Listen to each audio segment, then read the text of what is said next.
the US Army, personnel-wise, is smaller than India. If we need a very, very strong army, if we need to take on China and Pakistan together, we need more money pumped into the system. General Bipin Rawat, God bless his soul, he was very passionate about this concept, about the two-front war, and he said, the two-front war will happen.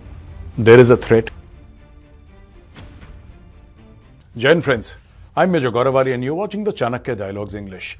Like this video, subscribe to our channel and don't forget to press the bell icon. Friends, today I'm going to speak to you about something that is very urgent, extremely important, and I request you to listen to this video, hear this video, watch this video till the very end. This is about the defense expenditure of various countries. We're facing collusive threats, we have traditional, non-traditional threats, and we are supposed to take care of everything.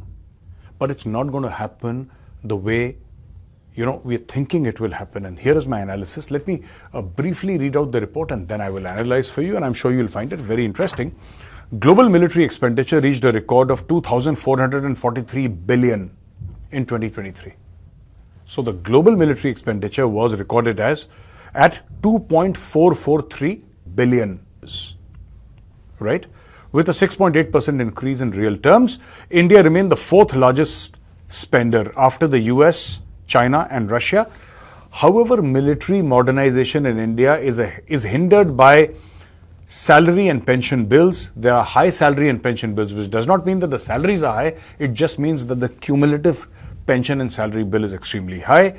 Weak defense industrial base and a lack of concrete long-term plans. That is one.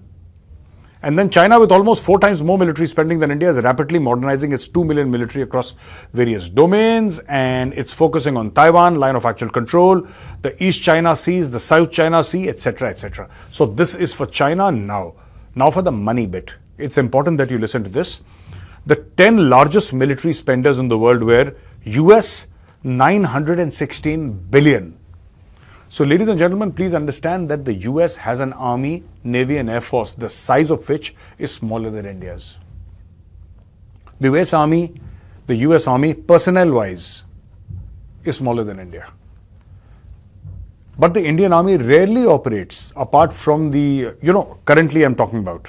In the past, of course, we have had the Maldives operation, we have had Operation Pawan and all that, but it's not like the Indian Army per se, outside the Aegis or outside the umbrella of the UN, is getting deployed all over the world. That's not true. The Indian Army is hardly ever, in its 76-year-old history, the Indian Army has hardly ever got deployed abroad. I mean, yes, of course, Maldives operation, yes, Operation Pawan, yes, why not? Maybe 1 or 2 more, but largely it has been through the United Nations.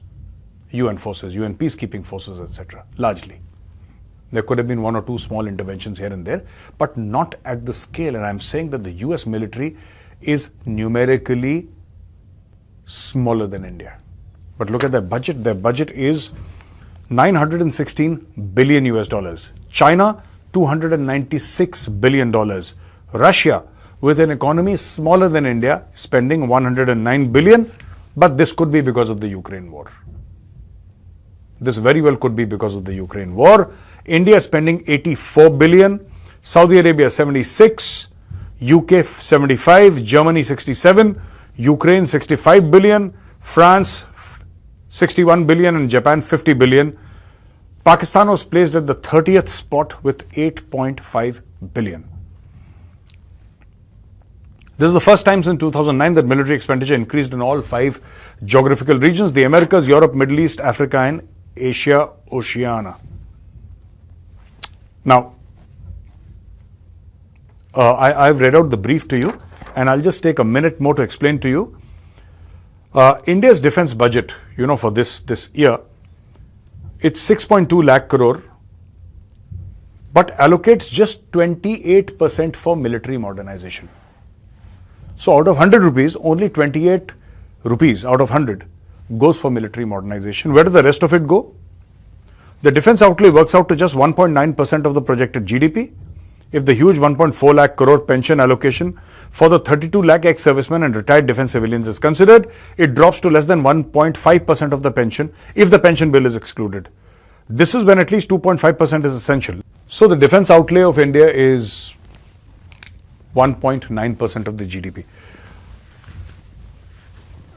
ladies and gentlemen, it's not just about, China spending 295 billion or whatever and having the largest navy, ship-wise, on earth. It's larger than the US Navy if you count the number of ships, though that isn't the correct parameter for judging navies. Now, here is the problem. We spend very little in defense. So, ladies and gentlemen, there is a saying, deterrence is expensive, but war even more so. So today, if you want to save money in deterrence, and I'm not saying that the government is saving money, I'm just saying that, if you're saying that, we have expenditures for pension, we have expenditures for salaries, that will happen. That is true for every army. Maybe we have a bit more because before the Agniveer thing, everything was pensionable in the army. But that happens for everybody, and you've just got to find money. There is no other choice. You can't say that, 1.9% of our GDP for defense is, you expect this army, this navy, this air force to fight, and this is a fair expectation. That is why they've joined. They've joined to defend this country against all threats, foreign and domestic. Let's be very clear on that role, and they are very proud of it, and they're doing their jobs well. But they need to be equipped. So what you need to do is, you need a way to figure out this pension bill, keep it on one side, and then you need to have a special allocation for capital asset acquisition or the capex. Without your capex, if you're saying it's just 28% of your budget, then it's nothing. How do you expect to beat China and Pakistan? And we need to prepare for a two-front war. General Bipin Rawat, God bless his soul, he was very passionate about this concept, about the two-front war, and he said, the two-front war will happen. There is a threat of China and Pakistan altogether at once, and we need more budget. And I would say, for a country like India, facing a typical situation like India, given its high salary bill and given its high pension bill, I'm not saying anything about that. And I think soldiers should be given a proper pension. Because, you see, there is nothing for the soldier to look forward to. And it's a shame that in America, by the way, you can look up the data on the internet. In America, almost 6,000 veterans commit suicide every year.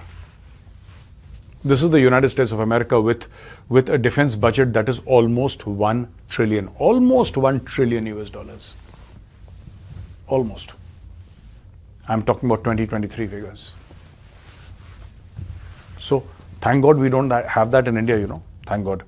And I'm not saying that we have the best of facilities in the world, but we are pretty, most of the people who get a pension are reasonably well looked after, and that must continue. If you're asking a man to take a bullet for the country, it is the country's responsibility to take care of that man. It's a simple thing. Chanakya said, and this is a very famous and popular saying of Chanakya, and it is written here in my office, in that main wall in the newsroom, it's written this Chanakya saying. Chanakya said, Koshas se balat senaye jayate. Koshas se balat sena jayate. What does this mean? This means that from the treasury the army is born. And Chanakya said this more than 2,000 years ago. From the treasury the army is born. And I don't want to put it in such blatant terms, but finally it is true, and the Americans say it. Americans have been saying it forever, and it's true for all the armies. You get the army you pay for. Today we take great pride in the fact that our soldiers are fearless. We take great pride in saying that, they don't mind laying down their lives for the country. They would do it like this. And this is something to be extremely proud of. But if we need a very, very strong army, if we need to take on China and Pakistan together, we need more money pumped into the system. We are talking about a minimum of 3% plus. It could be 3.1, 3.2 to 3.5% of the GDP, but that is the amount of money that you will have to give every year for defense.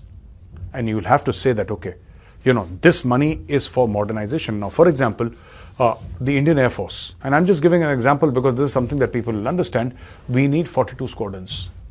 That is the minimum authorized squadron strength in the Indian Air Force. We need those many squadrons if we want to face China and Pakistan together. How many do we have? We have 11 less as of today. And there are no indications that for the next 5 to 10 years, we'll be able to fill that gap, because while the government is trying, more than 100, 150 orders given to Tejas, 36 for Rafael and more coming, the government is trying. The government has pulled out all the stops. But the fact of the matter is, this was ignored for 60, 65 years. Yeah. Defense was ignored.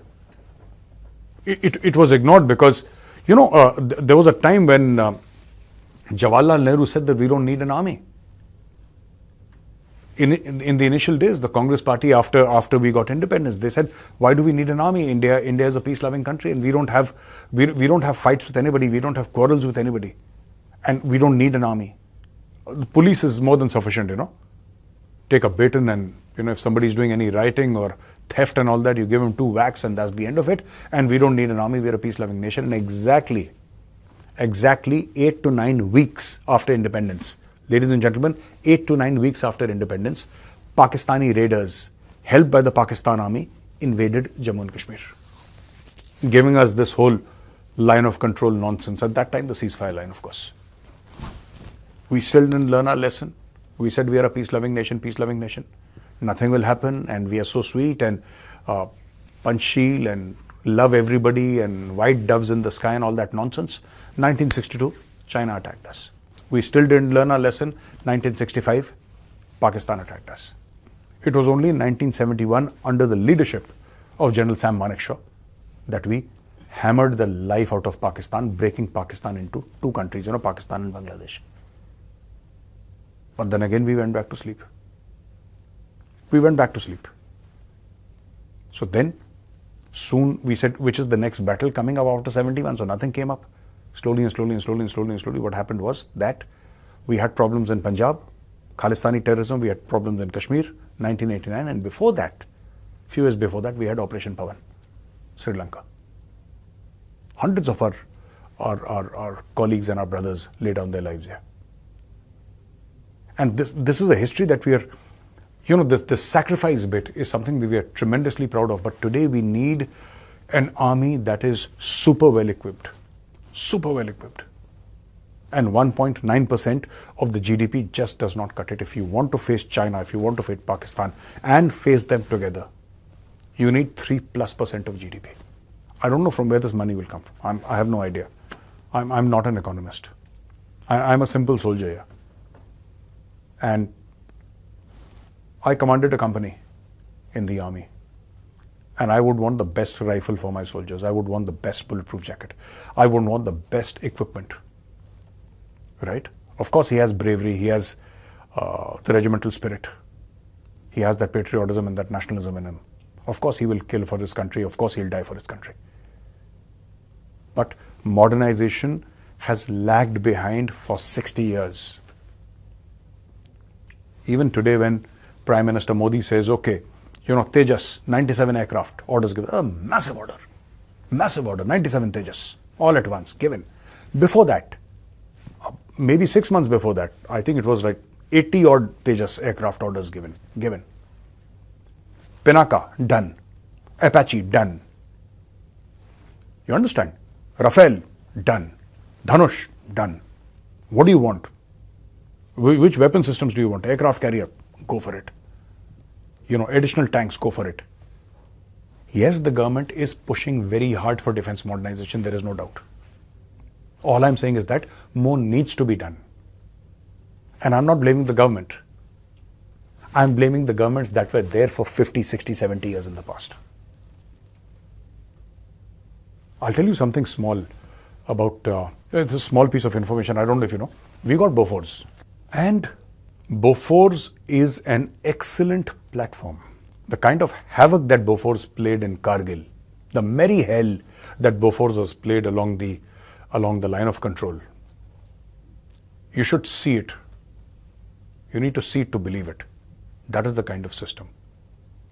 But Bofors, even when we were fighting the Kargil war, Bofors was already 20 years old or more. 15, 20 years old. And now Bofors has become more than 40, 50 years old, 40 years old. And that is the thing, now, we need to get replacement systems fast. That is how it works in the army. It is highly capital intensive. Any force, Army, Navy or Air Force, it is highly capital intensive.